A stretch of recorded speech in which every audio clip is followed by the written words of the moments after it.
Hello, welcome to Terry's Kitchen, where we talk food, faith, and family. So today we are going to be baking a homemade cake with chocolate frosting, and we're celebrating our daughter's birthday, which is today. She's 29. So it's been an exciting morning. We dropped her off a cup of coffee and a balloon at her work, and they have already celebrated her as well. So she's just going to be celebrated all day.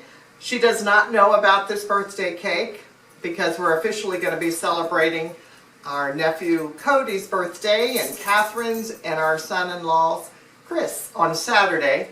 And we have had Joanne Grill to make that cake. But I believe that on somebody's birthday they should have a cake. So that's what we're going to make today. But first, I'd just like to read out of my devotion today, out of Jesus' Calling. It is good that you recognize your weakness. That keeps you looking to me, your strength. Abundant life is not necessarily health and wealth. It is living in continual dependence on me. Instead of trying to fit this day into a preconceived mold, relax and be on the lookout for what I am doing. This mindset will free you to enjoy me and to find what I have planned for you today.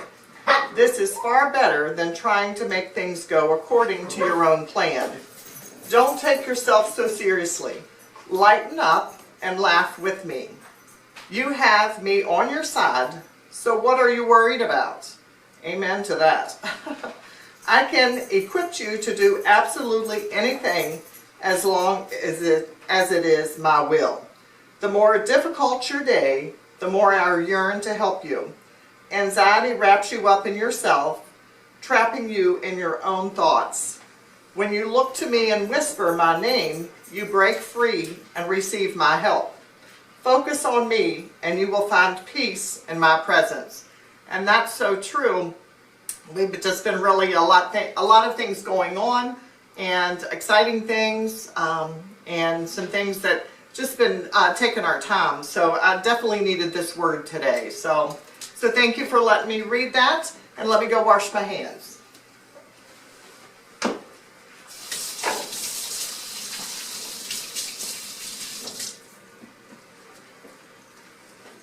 Okay, as I said, we are making a yellow cake today.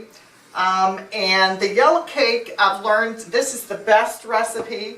And actually, I used to work on long-term care. Those that knew me and know me, yes, I don't want to be a new me. And so this is the best little cookbook that the long-term care residents and their families put together. So this is a yellow cake that I always use and go to. And I don't use a box cake any longer because this is so easy, and I hope you're going to find that as well. So what we have is 2/3 cup of butter, or you can use Crisco. I just prefer the butter, and I've let it just kind of come to room temperature. So you put that in your mixer.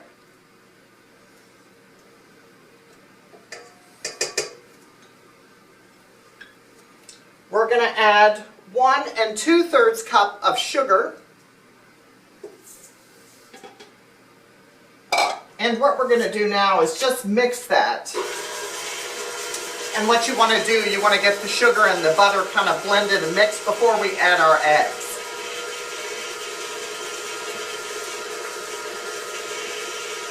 So I have 3 eggs that I'm going to put. I'm going to try to get one at a time, but if they all go in at the same time, it's all good. So it started mixing and coming together, so I'm going to add the eggs.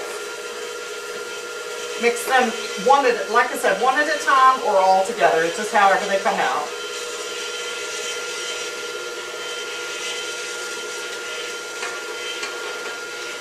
Why is one at a time better? It kind of blends it together, and it just lets the egg come together versus waiting for to put all 3 in. So now that's nice and fluffy. Put that on for 2 minutes.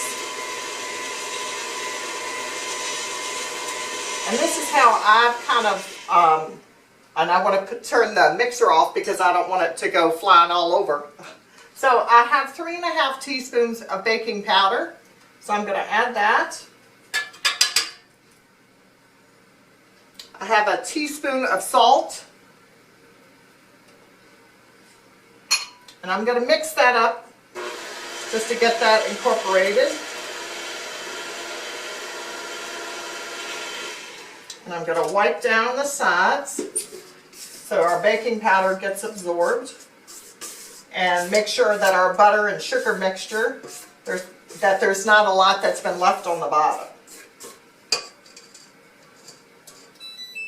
Okay, and now I have 2½ cups of sifted flour, and I'm going to add that. And I go ahead and put all the flour in.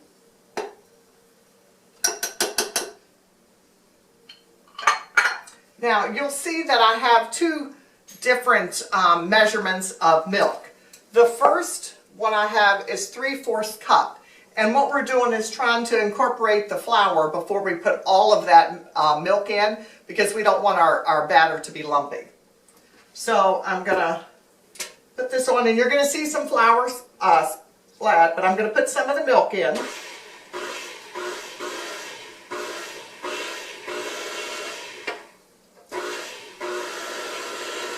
So you're just kind of getting it in, getting that flour mixed in, adding some more of the milk.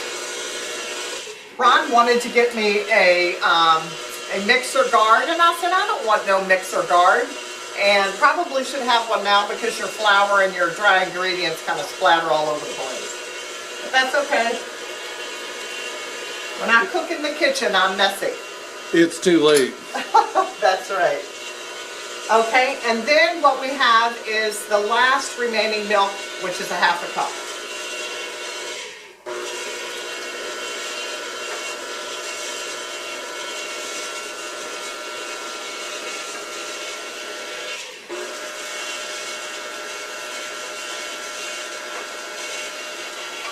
Okay, we're going to let that mix a little bit, and then I have 1 teaspoon of vanilla.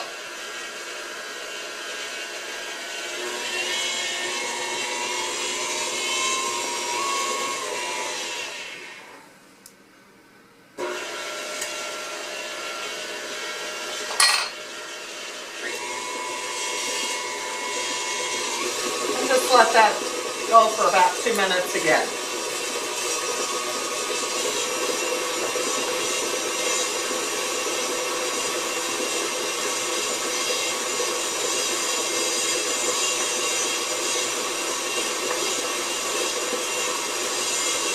I have my oven on at 350 preheating, and then we're going to get our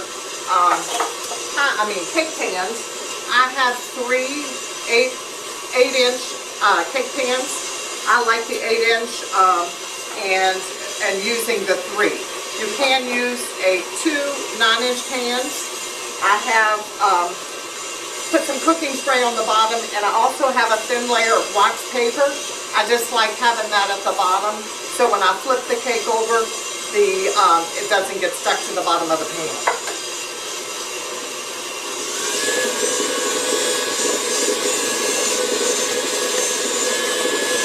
Okay, that's at the nice and fluffy. And so if you would like to try, and I certainly hope you would try to make this yellow cake, it's the cake that I use for my coconut cake. If I'm making fresh caramel cake, this is the one recipe that I use for the actual cake.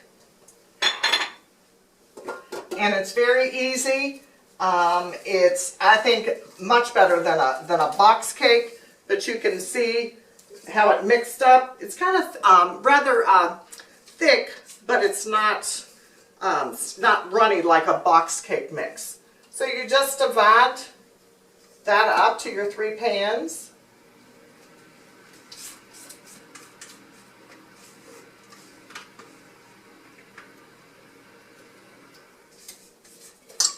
So I don't know if you all think that everybody that's got a birthday, whether they're 1, 29, or 69, 59, I think everybody deserves a birthday cake on their special day. So I'm definitely an advocate of, even if you say, I don't want a birthday cake, you need a birthday cake.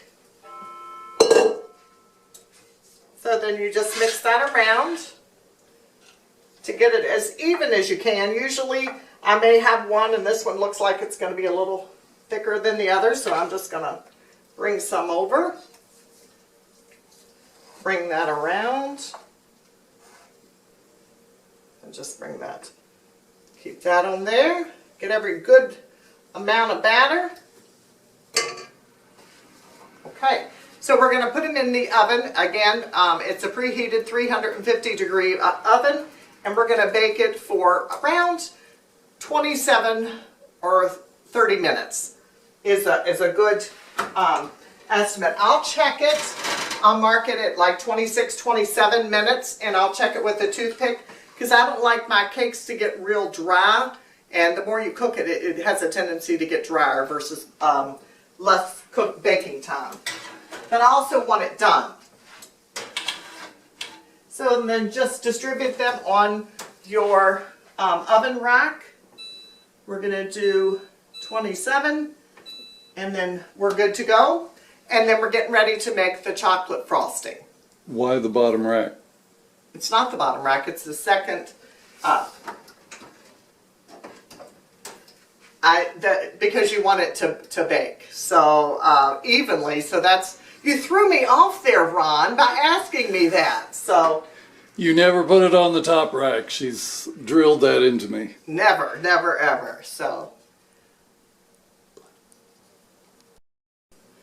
we have our cake is baking in the oven, and while that is baking, we are going to make the chocolate frosting. So what we have now, because I have the 3 layers and I love frosting, I have doubled the batch, and anything that's left over I will put in a sealed container and put it in the fridge, and we can use it for something else, whether, you know, brownies or sometimes graham crackers. Just put a lot of some chocolate frosting on it. So I have 2 sticks. Again, I'm doubling it. So if you were doing just the one batch, 1 stick of butter that is softened and into our mixer. But again, I'm doubling it, so I have the 2 sticks. I have 2/3 cup of cocoa, and so I've doubled that. And I'm going to put that in.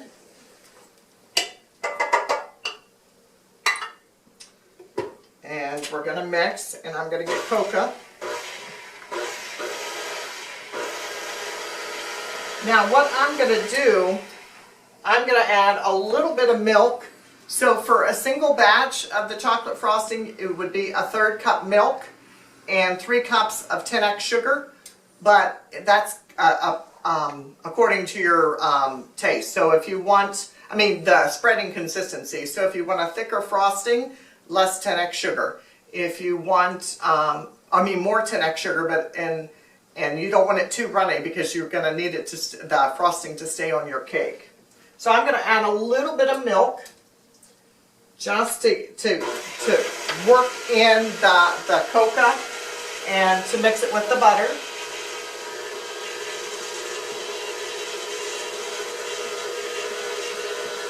Add a little bit more.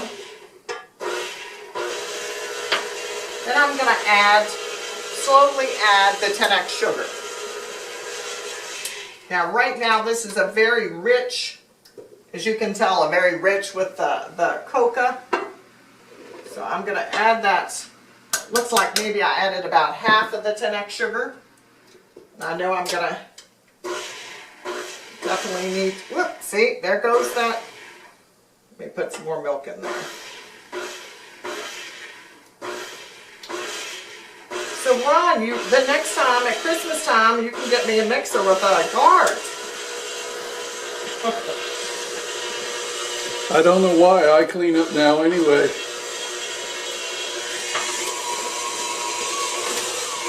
So you're going to mix it to get that 10x sugar incorporated.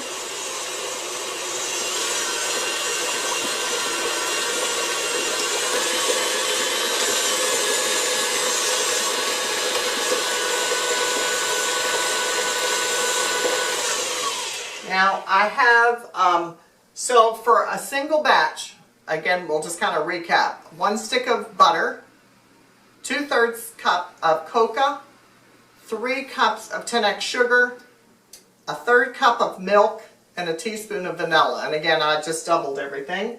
So I'm going to put that in. Let's bring in some more liquid into our frosting. So I'm going to gradually add some more 10x sugar.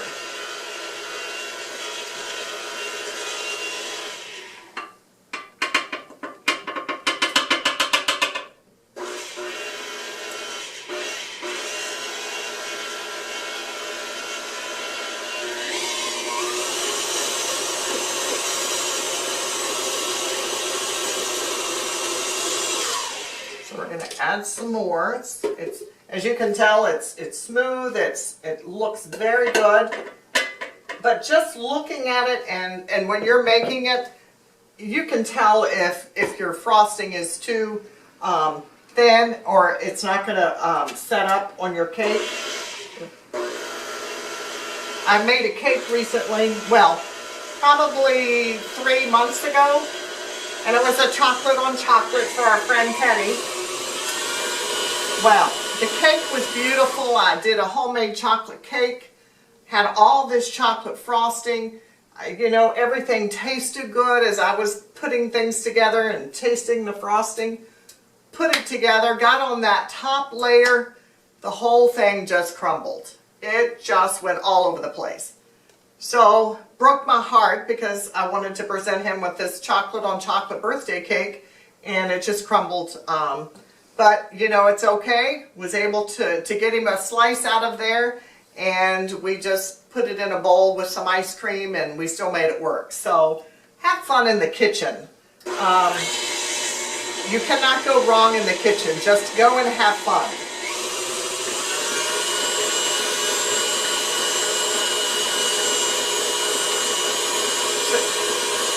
Putting it on high like that, it's mixing, it's kind of fluffing the frosting. So I'm going to check it. I may add just a little bit more milk. So I'm going to get that out of the refrigerator because you can get your ingredients. Frosting is something that is forgiving, and like the cake batter, you definitely need to make sure that you're measuring your ingredients. But when it comes to frosting, it's forgiving. So whether the butter was more melted or you know, the 10x sugar or the milk, so just play around with that. So I'm going to add just a little bit. Because it seems with chocolate frosting, sometimes it can harden up. So that's why I try to get it a little thinner than actually keeping it thick. But I still want to be able to make sure that I can ice the cake and those all 3 layers stay on. So I'm just fluffing it up now.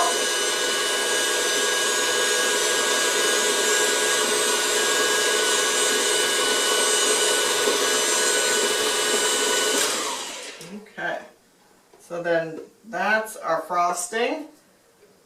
So I'm going to taste it because even though we didn't use all the 10x sugar, that's okay. Again, you know, sometimes that is, sometimes I've used more.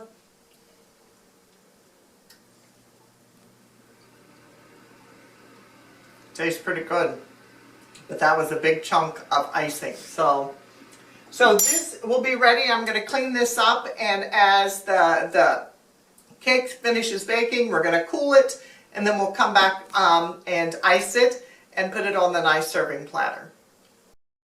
Okay, so our cakes have come out of the oven, and they have cooled probably for about 20 minutes. My time to complete the cakes was 31 minutes, and so if you decide to make this cake, it was at 31 minutes, but each oven varies, so just check it at like 27 to see where you are by putting a toothpick in it. But they have cooled, so I've placed the first cake layer on my cake plate. But I wanted to show you this cake plate. Ron's cousin Riri, which she's also my cousin too, she actually was at an antique shop and thrift store. She loves those. She purchased this plate, and then this piece here was separate. And she attached them and made this beautiful cake plate for us. And I just wanted to say thank you, Riri. We love the cake plate, and we thought since we're celebrating Catherine, we're going to use this serving plate. So we have our first layer here. While the cakes were baking, I covered our icing, and now that I'm just gonna stir it up a little bit, kind of fluff it up, and that way we're gonna be ready to put this on our first layer. So I'll take the spatula, and I just put some of the icing on top. And then I work from there to bring things to the side.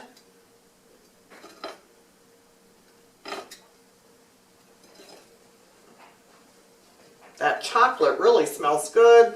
The house really smells good from the cake baking.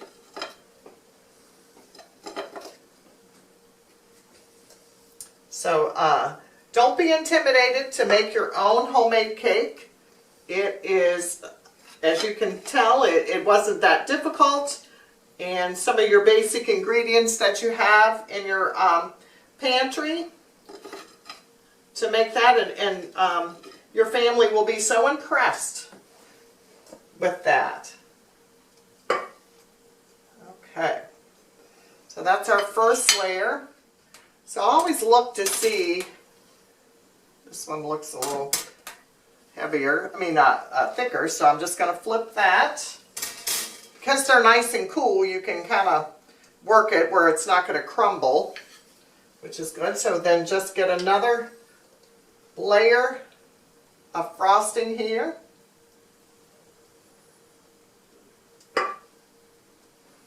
And again, I just push it from the middle to the sides and get each layer.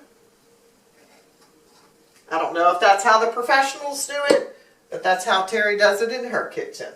So we're anxious. Tonight's our son-in-law bowls tonight, so we're going to go and have dinner with Catherine and Chris before we go to the bowling alley. So we'll have cake after we have dinner, and then off to the bowling alley we'll go.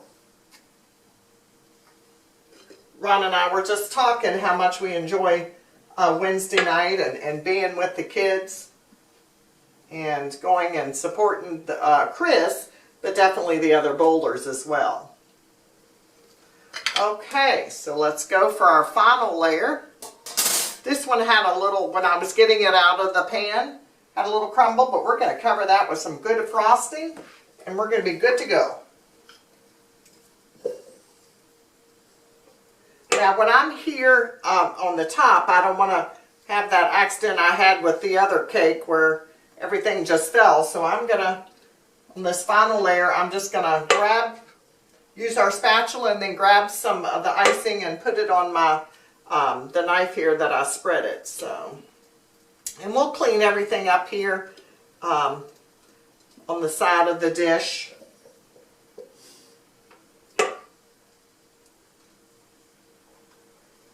And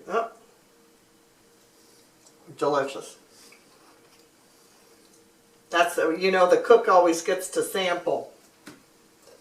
That's a piece, Ron. You may just have a piece here shortly if this breaks off. Here you go, Ron. I can only. You can have there you go. We're going to cover that with some frosting. And again, all will be well. Have fun. My prayers were answered. He got a sample of the cake.